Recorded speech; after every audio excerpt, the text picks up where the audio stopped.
Kung magiging parliamentaryo ang sistema ng pamahalaan natin at ang magiging Prime Minister ay si Romualdez, maaaring magdulot ito ng iba't ibang reaksyon mula sa mamamayan. May ilan siguro na mananatili pa rin sa Pilipinas, subalit marami rin ang posibleng mag-isip na umalis na lamang sa bansa. Ang pagtitiwala ng taong bayan sa pumumuno ng isang speaker o prime minister ay mahalaga para sa pagtitiyak ng katatagan at pag-unlad ng bansa. Ngunit sa kasalukuyang sitwasyon, marami ang hindi kontento sa pamamalakad ni Romualdez at may mga agam-agam sa paraan ng kanyang pamumuno, lalo na kung ihahalin tulad ito sa kanyang pinsan na si President Bongbong Marcos na may mga nakatagong agenda sa posisyon. Ang pangangamba ng mga mamamayan sa posibleng pagkakaroon ng mas matagal na pananatili sa kapangyarihan ng mga namumuno ay siya ring mahalagang issue. Hindi lamang ito nagbibigay ng kawalan ng kumpiyansa sa pamahalaan, kundi maaaring magdulot din ito ng pangamba sa demokratikong proseso ng bansa. Sa ganitong kalagayan, mahalaga na maging bukas at magkaroon ng maayos na komunikasyon ang mga mamamayan at ang kanilang mga pinuno upang mapanatili ang tiwala at pagtitiyak sa kinabukasan ng bansang Pilipinas. Well, isang nga itong katunayan na dapat nating pagkatutukan. Ngunit bago ang lahat, siguraduhin mag-subscribe at i-hit ang notification bell para sa patuloy na pagtutok sa mga sulyap ng bagong balita sa tunay na boses ng masa.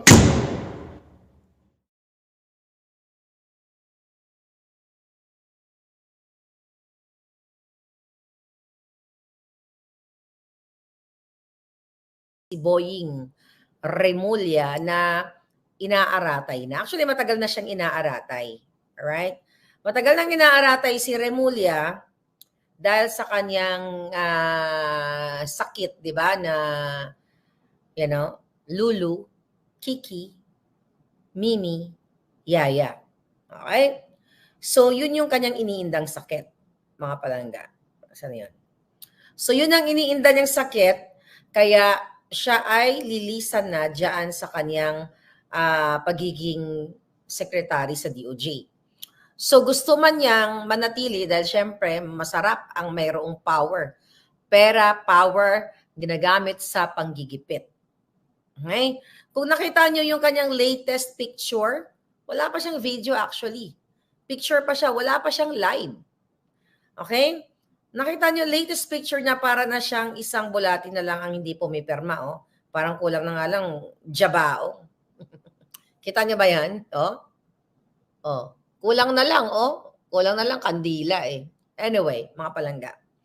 So napag-alaman natin sa ating mga footing jahas, nauna na actually na nilipat itong si Margarita Gutierrez from DILG papunta sa DOJ undersecretary kasi tao yan ni Abalos, si Margarita Gutierrez. So nauna na dahil ayon sa ating puting ahas, papalitan ni Abalos si Remulla.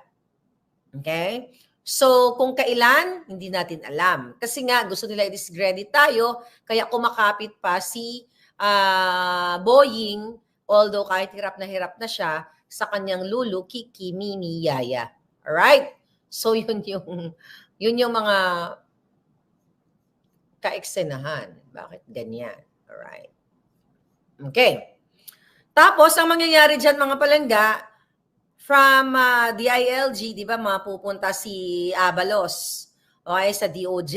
Kasi sila pa rin yan eh. Dahil hawak nila yung mga notorious na mga ayon sa ating puting ahas, ang mga illegalities like sa Pogo, like sa pagtatanim ng mga kaso, 'di ba? In the past sila magkakasabwat, 'di ba? During kay Teves at kay Bantag. So sila yung magkakasabwat, nakikita nyo naman. So sila pa rin, hawak pa rin nila yung pwesto na yan dahil kailangan hindi maibigay sa, well, even though kung kunyari man ay maglagay ng isang tao dyan na hindi si Abalos, it's the same thing, magiging asong julul pa rin yan ni Liza Ahas. So, di ba, nagkaroon ng balasahan dahil itong si Jonathan Tan na, naging tumpak din ang aking information sa inyo na siyang ipapalit doon kay Paulino sa SBMA. So ngayon itong si Jonathan Tan, nasa DILG na. Kasi in preparation yan, dahil bata yan ni Dark Choco. Dark Choco, okay, Lagdameo, na nakabili ng 1 bilyon na bahay at may chinuchok-chak chenes na ibang mga girlalo. So wala na tayong pakialam kung tutusin sa ibang girlalo na yan. But again, yung pakialam natin, yung mga ninanakaw nilang pera sa bayan. Then, also, Bersamin, will be out very soon. So, dinidelay din nila dahil,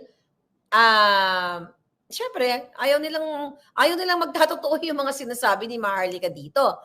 'Di ba? Although yung kay Jonathan Tan, 'di ba, sa SBMA, totoo. Ang dami ng mga expose natin naging totoo. So, style ni Lisa Ahas Araneta Smugs yan, na delay. So, remember the Dodo Mandanas, yung kaalyado ni Pangulong Duterte? Okay, 'di ba? Sinabi ko sa inyo, gagamitin lang siya ni Ahas. So, ayon sa ating puting ahas ay titanggap niya o tatanggapin pa lang niya dahil wala pa namang announcement yung pwesto ni Bersamin as Executive Secretary. So, papalitan siya papalit niya itong si Dodo Mandanas na ito. So, gusto ko lang ipauna sa inyo, okay? Para naman pag wala na si Bonjing, sabihin niyo, ay narinig namin yan kay Maharlika. So, dahil hindi na kinakaya, okay, hindi na kinakaya ni Boying ang kanyang Lulu, Kiki, Mimi, Yaya. Dahil karma yun eh. Alam mo yun? Sinisingil ka na ni kamatayan. Minsan ganun eh.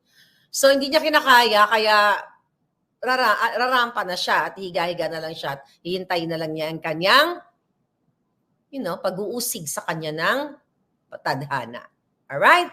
So, yun yung aking bonus sa inyo na inuunahan natin ang mga eksena sa Malacanang dahil nga syempre meron tayo mga juting jahas. Okay, kahapon ay sinabi ko sa inyo at ipinakita ko actually yung text mismo ni Senator Amy Marcos na tinawag niyang traidor sa konstitusyon, traidor sa bayan at traidor sa pamilya si Marcos Jr. o si Coting. Alright? So matindi po ang ngayon, ang eksena dahil nataranta si Lisa Asmugs at si Kuting dahil lumabas nga, una natin pinalabas sa ating channel, yung statement ni Senator Amy. Although hindi pa siya nagsasalta orally, verbally, hindi pa siya nagsasalta about it. And I hope marinig natin, nataranta itong magpamilya at naloka din sila kung paano natin nalaman ang pamilya ni Martin Romualdez, yung kanyang tatay at yung uncle niya, 'di ba, si Kokoy at si Beho Romualdez na ever since traidor na pala yan sa pamilyang Edralin Marcos. 'Di ba? Traidor na yung dalawang yan at even the Marcos Sr. nga, sabi ko sa inyo kagabi, ay galit na galit yan. Kaya no wonder, kaya si Senator Amy ay binoboljack niya ngayon itong kanyang pinsan at sinasabi niya, talagang lakasan ng loob na siya ang nagbigay, nag-bribe, nagsuhol, ninakaw sa pera ng bayan.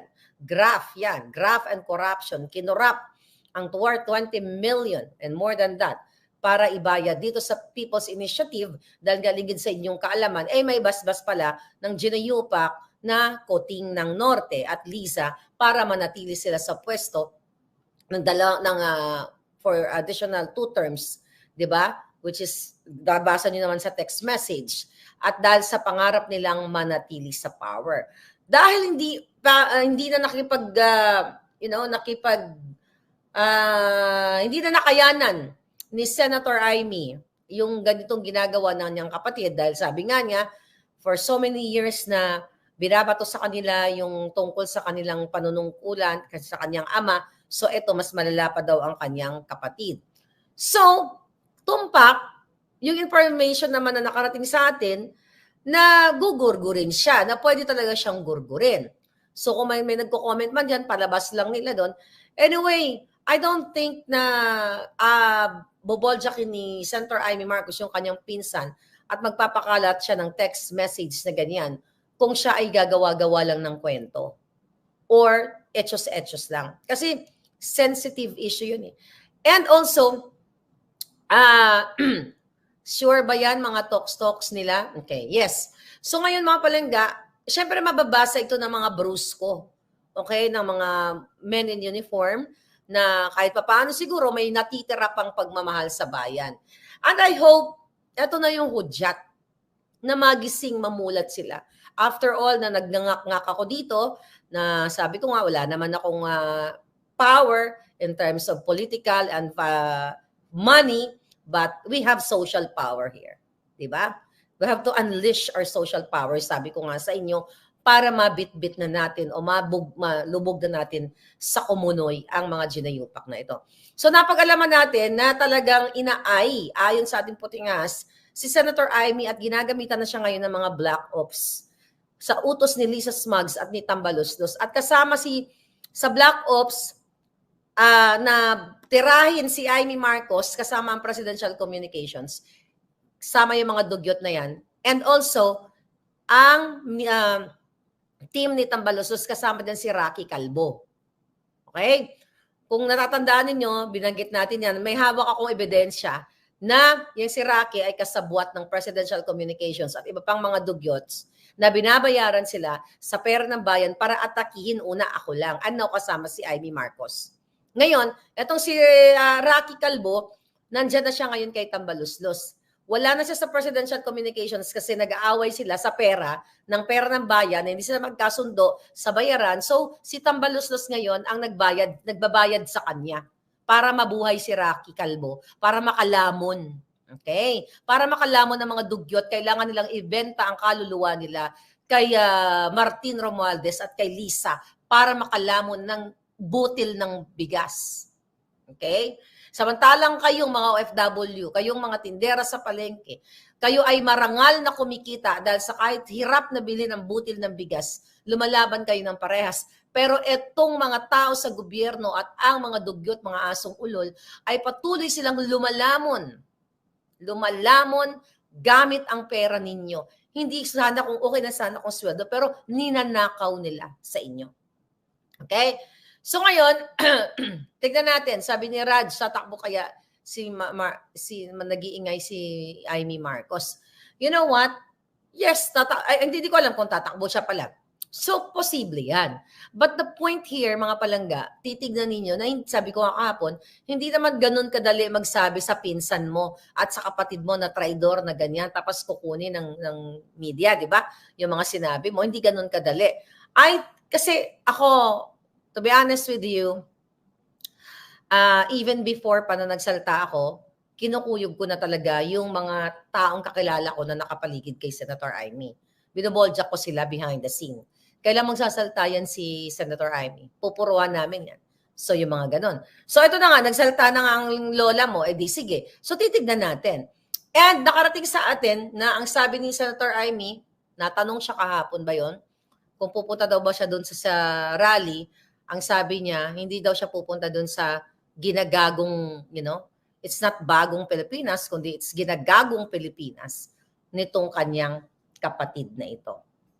See that? So mga kababayan, ni isa, I don't know, I think politiko nag-ulat, pero hindi nakita nyo ba sa mga mainstream media na inulat nila sa inyo na kaya yung ine-expect ng dapat yan kick-out rally na eh. Yung ginagagong Pilipinas rally or kick-off rally nila, mga kababayan, hindi inuulat ng mainstream media, okay, na pinwersa.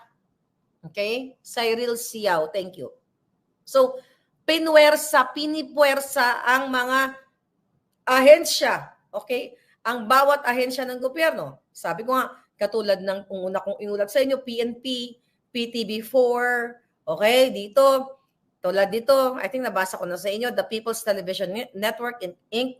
will be supporting the Bagong Pilipinas official campaign kick-off rally, okay, at Carino Grandstand. In this regard, all division heads are advised to submit a list of names of a maximum of 10 representatives to the personnel section not later than January 26. Food and transportation will be provided back and forth to PTNI and anticipation of the traffic jams. Buses going to the kick-off rally will leave at 12 noon. Furthermore, for easy identification, all representatives are requested to wear a blue PTV uniform and blue shirt. So nakita nyo to, provided buses. Di ba? Sinabi ko na to sa inyo, pagkain at babayaran pa sila. Actually, yung babayaran sila yung araw na yun, pagpunta doon. So another memo, okay, this is from Office of the Agriculture. Okay, sabi dito, January 18, attendance to the Bagong Pilipinas Kick-Off Rally. This refers to the conduct of the Bagong Pilipinas Kick-Off Rally, which will be held, okay, at the Carino Grandstand. In view thereof, you are hereby directed to send 100 participants, permanent and nabasa ko na. But anyway, mga palangga, binalita ba ng ABS to? Binalita ba ng GMA7? Binalita ba ng News 5 ito? Na this is not freely na umattend ka sa kick-off rally, kundi forced. You are forced. If you are from PTV4, from wherever, na ahensya ng gobyerno, ang ibig sabihin nito, pinipuwersa kang pumunta sa rally na iyon. So, pinanood natin yung explanation nitong kung ano daw ba itong rally na ito. Okay? Ang sabi dito ng director ng PCSO na si Chris Villonco, na syempre nakikinabang din, ang kapal ng muka.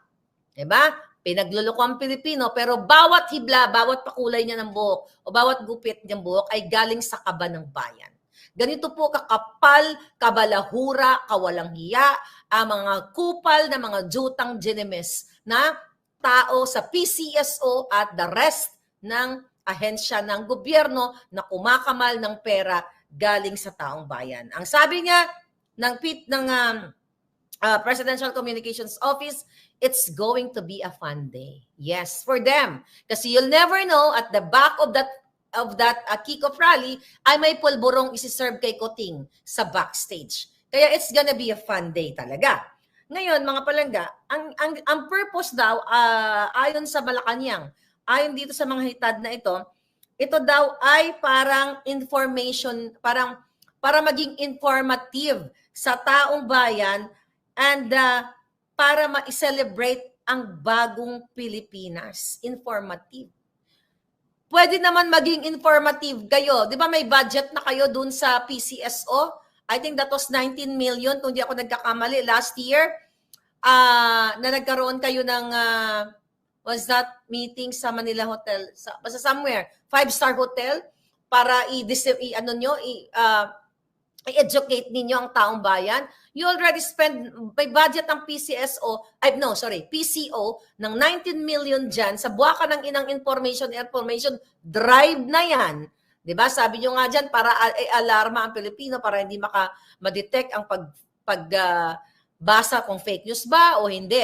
Pero kayo ang promotor at ginagastosan nyo pa ng pera ng bayan to celebrate Bagong Pilipinas. Kayo lang ang nagse-celebrate ng Bagong Pilipinas kasi ginagago nyo ang Pilipinas. Ang mga taong bayan ay hirap na hirap. Pero kayo, nag-enjoy kayo, don't care. Spending millions of money, wala kayong pakialam, pinupwersa nyo ang mga empleyado, kitang-kita naman dito sa mga internal memo. So this is not about celebration ng Bagong Pilipinas. Kasi walang Bagong Pilipinas, bulok, okay, lubog na Pilipinas ang ginagawa dahil sa pakikipagsabwatan nga ni Kuting sa smuggler, dahil sila mismo ang ninegosyo sa smuggling, sila mismo ang nananalo sa loto, sila mismo ang mga nagpapatayo ng bahay. Okay? Instead of build projects from the past administration, ang nangyayari ay build sila.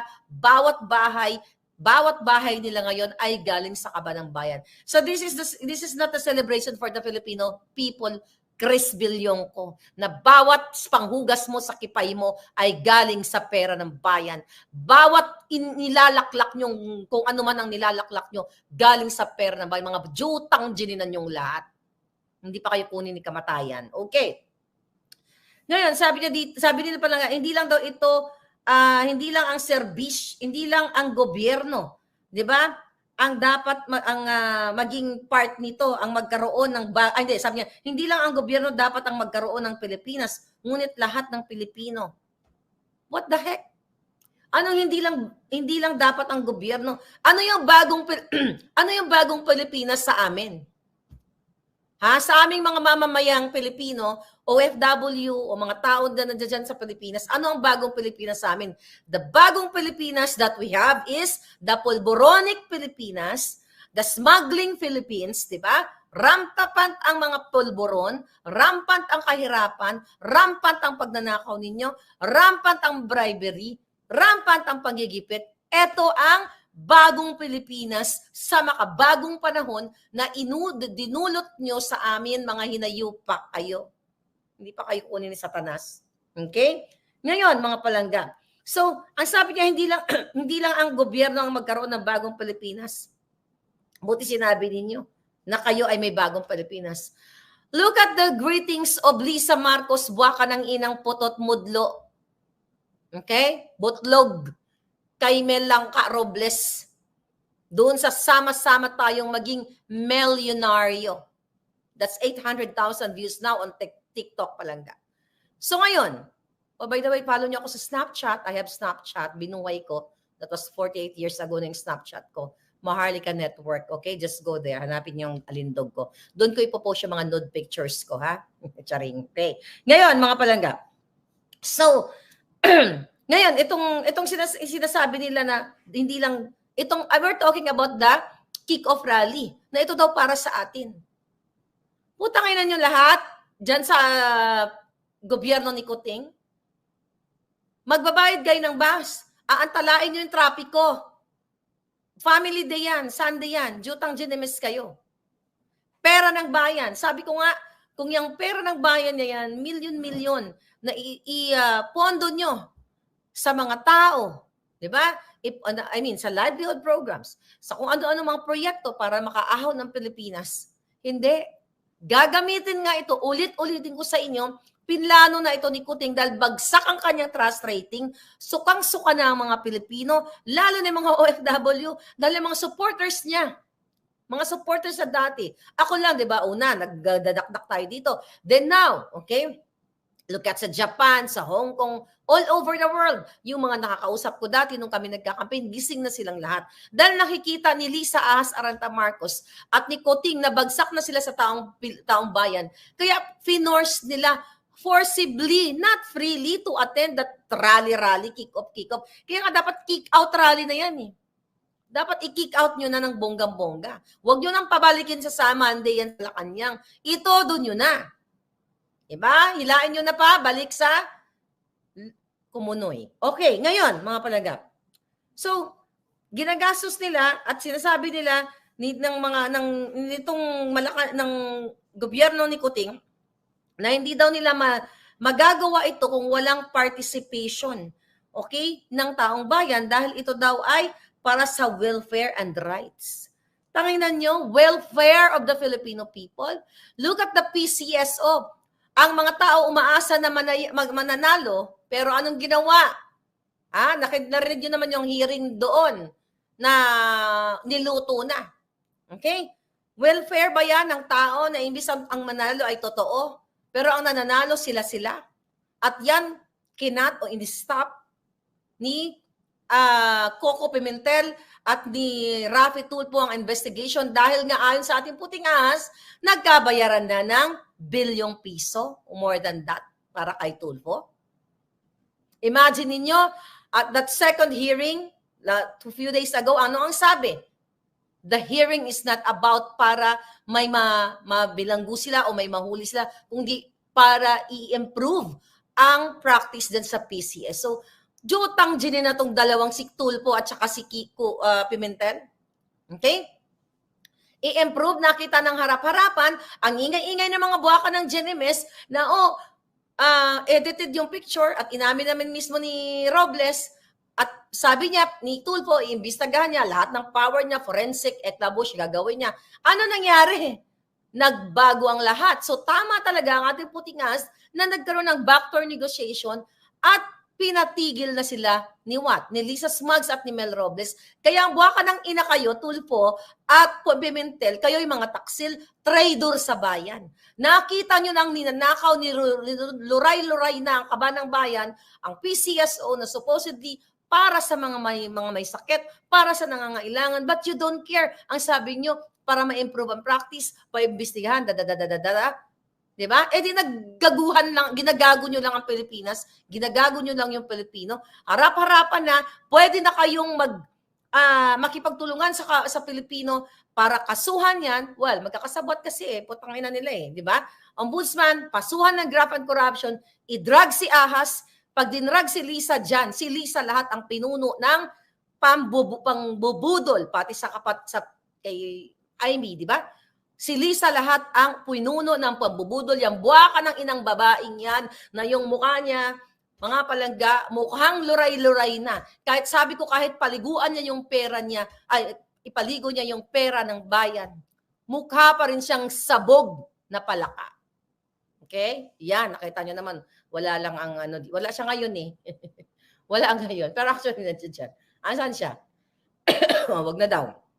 Okay, ngayon, so sinasabi nila, you go back dito sa kick-off rally na to, welfare and the rights of the Filipino people. Rights, you talk about rights, yung rights si General Macanas to express, para magsalita. Anong ginawa ni Lisa Ahas Aranta Marcos? Inutusan ng aso niyang si Ana Corda, Chief PNP, para kasuhan si General Macanas na dating militar at general nga, nagserbisyo sa bayan.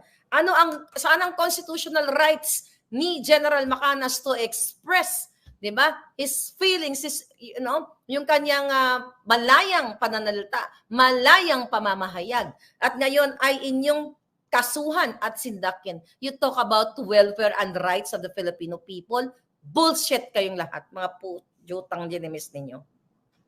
Tapos doon daw pag-uusapan at doon ay para what? Ng mga tao para daw magkaroon ng dissenting trabaho. Yes! Dissenting trabaho.